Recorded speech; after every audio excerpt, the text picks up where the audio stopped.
We will open up with Mike Morial, NHL.com.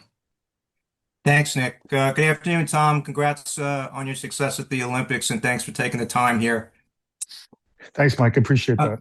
yeah, Tom, from a Devils perspective, can you give us an idea if today went down as you thought it might, or was it a disappointing day? Well, I thought it was going to be very quiet from the get-go. When you're talking about trying to make hockey trades, swapping out some young players for maybe more established players or similar ilk as some of the young players. I just, I really thought there could be some traction with teams, but I guess there was just a sense of just a lot of tire kicking with people, and so expect this kind of, but it wasn't without effort of trying to see if there was some sort of hockey trade that we could make to help our team, not more importantly for next year moving forward. Yeah, generally, Tom, what was the market shaping up as, you worked the phones? I mean, obviously there was a lot of talk. It was a seller's market. Are you surprised by, I guess, the lack of movement for the most part? I am. I think and believe that there are teams that are in the playoff spots that probably they would admit that they didn't think they'd get there this quick. And there are other teams that unfortunately aren't like us, but still believe in this group and don't want to blow the whole thing up. So I just think there was a lot of, you know, teams not willing to move pieces because they're in a playoff spot, or teams didn't want to move pieces being out of a playoff spot, but because they believe in those players and want to give it another go. That's kind of how I read the whole situation. Thanks, Tom. Thank you, Mike. Next, we'll go to Stephen Wino, AP. Hey Tom, thanks for doing this. Hi, Steven. Thank you. Following up on Mike, how much did the sort of the CBA rules changing, the no double retention, some of the LTIR and the playoff cap affect maybe some of the lack of movement today and this week?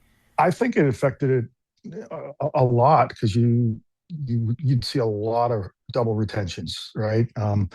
Moving forward, teams would have made more moves. I think if prices were split in half twice. So I do think that had something to do with it. And I think it was obvious by looking at the past and how many double retentions there were and have been versus this year. You guys have known about the rules since September, obviously, but was it sort of tough, I guess, for you and fellow managers to sort of kind of deal with it on the fly because you haven't done a deadline like this before? Yeah, like we've always been cognizant of, the playoff cap and the amount of money you can spend and what you can't do, and how would you go about that? It was a little different. Like I said, the double retention has been a staple for this day for forever. And when you take that out, it's probably why you saw, as I don't want to say little trades, but not as many as the past. Thank you. Thank you, Steve. We'll go to Peter Ball, The Athletic. Hey Tom, I know Dougie Hamilton's name has been out there a lot. I'm just curious, what was communication like with his camp leading up to this deadline, and were there any potential deals that got close at any point? No, I honestly, I did not have Dougie Hamilton's name out there. Did I get calls from a couple teams assuming that I had Dougie's name out there? Yeah, but Dougie's played extremely well for us, and he's a really good player. When we're playing well, he's usually playing well, and that's what we expect from him. So there was no shopping or putting him out there on the market to see what I get. I didn't do that. I was in line with his representation. They knew exactly what I wanted to do. I wanted him to keep playing well for us. So yeah, no, there was more noise out there than there actually was. Got it. And then with the waiver situation yesterday, you put three guys on waivers. Is that an opportunity to get younger guys more of a look? What went into putting those guys on waivers? Well, for both Glendening and Dadonov, it was more of can they get a chance somewhere and continue to play and actually actually play to prove that they could maybe earn another contract. And then he was picked up. Happy for him. Dodonov wasn't. He'll stay with us. With Sipikov, it was more of we were trying to do some things for today, and it would give us flexibility cap-wise. If we were to do something, I could have reassigned him down to the American League, or somebody could have picked him up and we could have got out of that cap. So it was more just giving ourselves the flexibility to do something if something came our way today.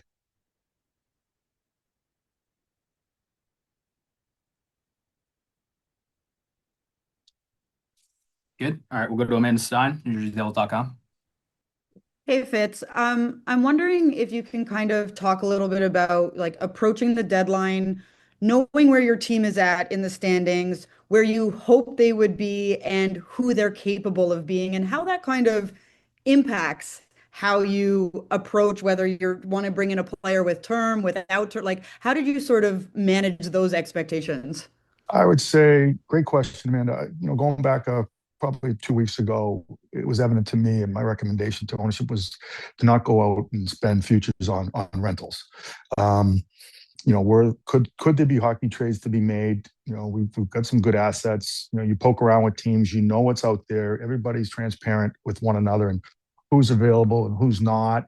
What could get you into a game to make a trade. My focus was purely on the future of this organization moving forward and trying to add to the current group that a player or two could grow with this group. So that was my focus, but nothing materialized. And then in that same vein, is it, sort of you've always talked about believing in this core that you have put together over the last couple of years. In a sense, does this also kind of play into that? Like, you believe in this, like whether you're where you want to be or not right now, you have that faith. You're not going to mortgage something going forward. Well, no one likes where we're at right now. And Yeah. we know the hill that we're climbing up right now and how steep it is. But with that being said, no, I've always said, and I do believe in this core. I believe in those 4 or 5 players that make up that core. We need something new juice here to help us moving forward. But to me, that was something I try to focus in on for today and try to add to the group without deleting. But if I had to delete something, it was for the betterment of the group moving forward in the future of this organization. Thanks, Fitz. Go to Ryan Novozinski. Hey, Tom, about Simon Nemec. I mean, his name was out there a lot. He changed his agent, obviously. What is your thoughts on the player, and like, are you confident that you can get a deal done this offseason? Well, I'm confident. Yeah, we would definitely get a deal done with Simon. Like, he doesn't have arbitration. He doesn't have any rights. But with that being said, we have 7 NHL everyday players on our back end. Trying to shake one of those loose here in the off season will be my goal. And maybe to give us some help up front, maybe a top 6 winger or something. But with Simone, yeah, he did change agencies. Went through what he means to us. He's a good young defenseman. He's part of our organization until he's not. At some point today, did you consider? Because I know you said you like the group that you have and everything like that. Like, at some point today, did you not try to sell in what seemed like a pretty good seller's market? Yeah, I did. I've talked to teams about our players. I was open to anything. Even young players for young players. I won't get into specifics, but nothing really materialized that made sense for us. And then on the flip side, some older guys. Teams. I got calls on a lot of guys, but never really got any offers on them to even think about. So, yeah. I tell everybody I like our group. I do. I like when we play like we played. I love the way we played at the start of the year. Where things go south in December and January really crushed our season. But when we're playing well, it is a good group. But it's the consistency that we lacked this year, and we've got to find that. But it's my job to find some new juice and help the group get a spark and better our forward group. And if I can do that with some of the defense on the back end, then that's what I'm going to try to do. Tom, what if any assurances have you been given by ownership, and what have your conversations been like with ownership over the past several weeks? And I guess just clearly, like, do you expect to be back next season? I sure do. When we talk about the future of Nico Hischier's contract and what that's going to look like, and some pieces that possibly could be available down the road, David Blitzer and I are in sync. And if you do keep your job, like what is your plan? What's your goal this summer to try to fix this team and prevent like a season like this from ever happening again? Well, we'll do a full reevaluation when the season's over. We'll start from there. Gotcha. Thanks, Tom. Go to James Nichols. Hey Tom, just wondering, did no move clauses? I know we spoke about how they hindered the ability to make moves earlier. Was that something that came up again this time around? No, people were aware of the players that had them, and they called and they kicked tires with me, but nothing ever came to fruition. And I know you spoke of Simon Nemec earlier, but just what do you see his future as with the Devils organization? Obviously, his name was out there, but do you see a long-term plan for him here? Well, that's something we'll go through when the season ends and where his head is at, and how does he see his future with what we have here already, where he fits. Does he like New Jersey? What's his thoughts? I'll go through that with his agent.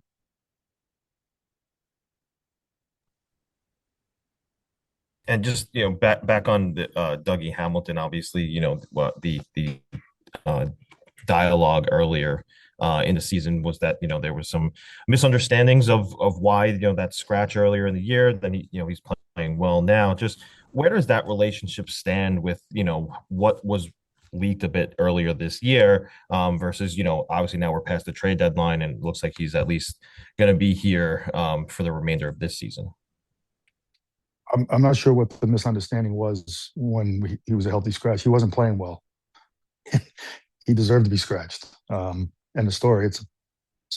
And he's played great ever since. And I give him a lot of credit. He's playing up to his capabilities, and when he's doing that, he gives us a great chance of winning hockey games and being a strong part of it. I'm just going to keep answering the questions with the same way. Like, we're going to evaluate everything once the season ends. And I would assume part of that evaluation is, Arseni Gritsyuk. You said that you want to get him locked down to a contract extension. Has there been any discussion there? Yeah, we've talked to his agent. He loves New Jersey. We own his rights. He's been a wonderful. I don't want to say surprise, but he's been a joy to watch, and he adds so much to our team. I'm really looking forward to his development and growth as he gets more comfortable with this league. But yes, absolutely, we see him long term. Thanks, Tom. Yep. Go to Jim Berringer. Hey, Tom. First of all, how you doing? Thank you for taking the time today to do this. Just quick question for you. In regards to the identity of the team that you're playing with, we saw this fast, attacking, relentless style that you guys had in 2023. Has that style changed, or is that the identity that you want your team to play towards the rest of the season and moving forward? Absolutely. And I said this back at my press conference in December. When we play the right way, that fast, tenacious, in-your-face type of hockey, quick transition, we're a good hockey team. And we've shown that in spurts over the December, January months of lack of success. We showed it consistently through October and most of November. And we've seen that post Olympic break. And when we play like that, we're not only a good team, we're a tough team to beat because we're all connected and we're all on the same page. We're getting great timely saves, special teams maybe hitting at the right moment. So it's to me, it's a fun team to watch. I've really enjoyed watching the last few games because it reminded me of the start of the year, the first quarter of the year. And just one more for me. The goal scoring issue with this team and the lack of goal scoring.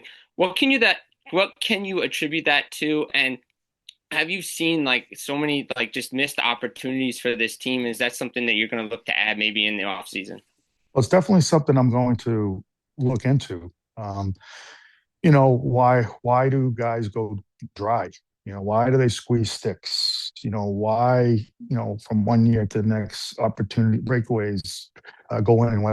There's a lot of randomness to it, but at the end of the day, confidence is a real thing. And when you have it, and you have that swagger, you feel invincible at times. And when you don't, you just feel like the world's crashing in on you, and you can't do anything right. And there was a good part of this year where I felt that was us, getting down when we're down 1-0, the shoulders drop, some confidence, lack of confidence.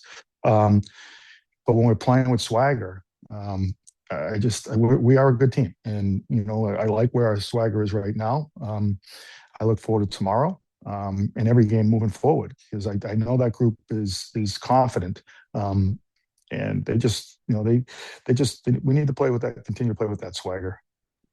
Thank you, Tom. Appreciate it. Thank you. We'll wrap with Amanda Stein again.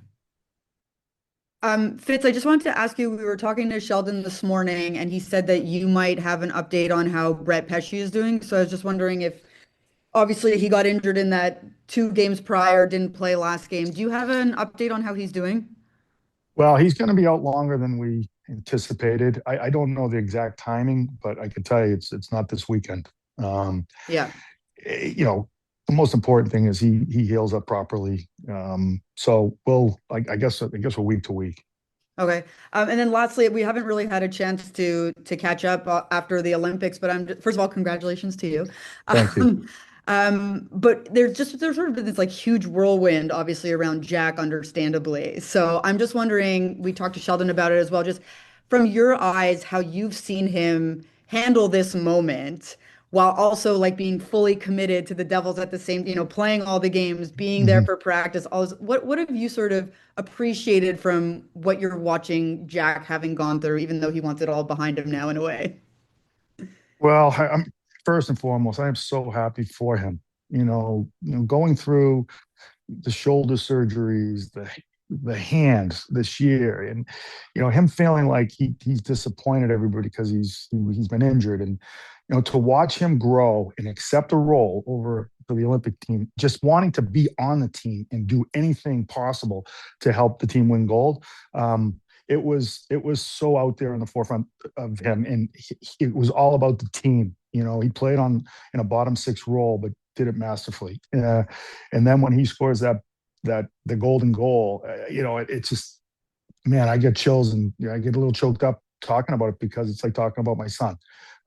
And I was so proud of Jack, but more important, I was so happy for him, that because of what he went through, and you can see, all the things he's been asked to do, and he's growing up right underneath our eyes, right below us. Like, you just watch the development, watch him in front of a mic, and how mature he is, and how thoughtful he is, and he's just, it's been awesome to watch, and knowing Jack and how he feels about New Jersey and our fan base, and him wanting to be nowhere else but here, and playing for David Blitzer and the Josh Harris and that group. He's really proud of that, and he's we're lucky to have him. Thank you, Fitz. You're welcome. Last question will go to Daniel Moya. Hi, Tom. Thanks for doing this. Congrats on the success in Milan as well. Thanks, Daniel.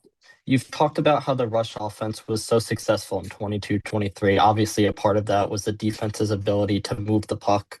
Do you feel that's an area where you'd like to see the current defense improve as a whole moving forward? Absolutely. And Daniel, if you haven't been to practice, you should come, because we're constantly working on it. Quick transition, just on the stick, off the stick, right back up the other end. Doing in practice helps, but it's a mindset. But when we do that, and we've done this now, if you watched our last 3 games here, particularly when we do that, we can have success. Quick strike, offense, and that's what we are, and we have to that's our identity, and we need to do a better job at it, and we're starting to get back to what we actually do well. And also, with Dadonov and Siplikov clearing, is there sort of an outline plan, and are any players made eligible to play the rest of the AHL season? Well, we papered Lenny. Lenny was reassigned, recalled. We'll have that flexibility if we want to. We don't envision doing that, but it was just more of a, especially with a couple of guys injured, that we'll be able to bring them off of IR if they're ready to come back and play.